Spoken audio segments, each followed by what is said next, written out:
Hey friends, and welcome back to the channel. And if you're new here, I'm Michelle, an autistic woman with 3 autistic kids. Today I wanted to talk about something that's been sitting pretty heavy on my heart lately, and that's autistic pride, self-advocacy, and why accepting yourself actually makes life easier. This is something I've been thinking about a lot, and not just for myself, but as a parent too. One of my kids still struggles with their identity. They don't like being autistic. And honestly, I totally get it, because I've been there. We live in a world that constantly tells us that being autistic is a problem, something to fix, something that needs to be hidden, toned down, or managed. So of course, people struggle with pride. Of course, it's hard to say, this is who I am, when who you are keeps being framed as a deficit. But here's the thing, we're not broken, we're different, and that difference is valid. That's where the social model of disability comes in. It says that people aren't disabled because of their bodies or brains, but because of the way society is built. It's the barriers around us, the noise, the expectations, the lack of understanding that create disability. And when you look at it in that way, it stops being about what's wrong with me, and it starts becoming, what do I need to thrive? Now here's the part I really want to say gently but honestly. Denying your disability doesn't make it go away.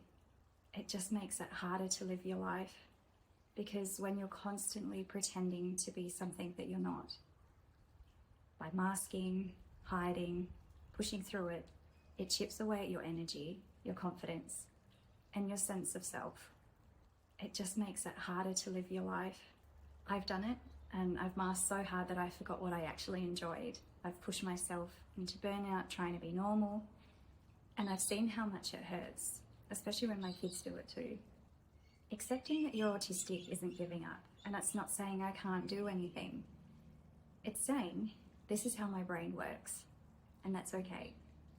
Once you stop focusing on what you lack and start working with what you do have, your strengths, your interests, your pace, everything starts to feel a little bit more manageable. And yeah, it's not all sunshine and rainbows, and I totally get that.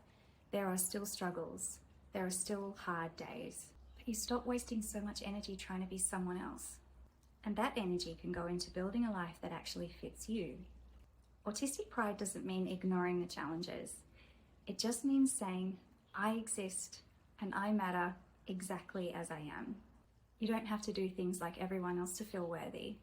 You don't have to be masking, succeeding, hustling, or performing some version of acceptable autism to deserve respect. You're allowed to be proud. And if you're not there yet, that's okay too. But just know you deserve to get there, because everyone deserves to be celebrated. So yeah, if you're autistic, or your kids are autistic, or someone you love is still trying to figure it all out, just know that it's okay to grieve the hard bits, but don't forget to celebrate the rest. You don't have to wait for the world to approve of you to start living an authentic life. Let me know in the comments where you're at with all this, whether you're new to your diagnosis or deep in unmasking. I always love hearing your stories. Thanks for being here today. Take care of yourself, and I'll see you in the next one.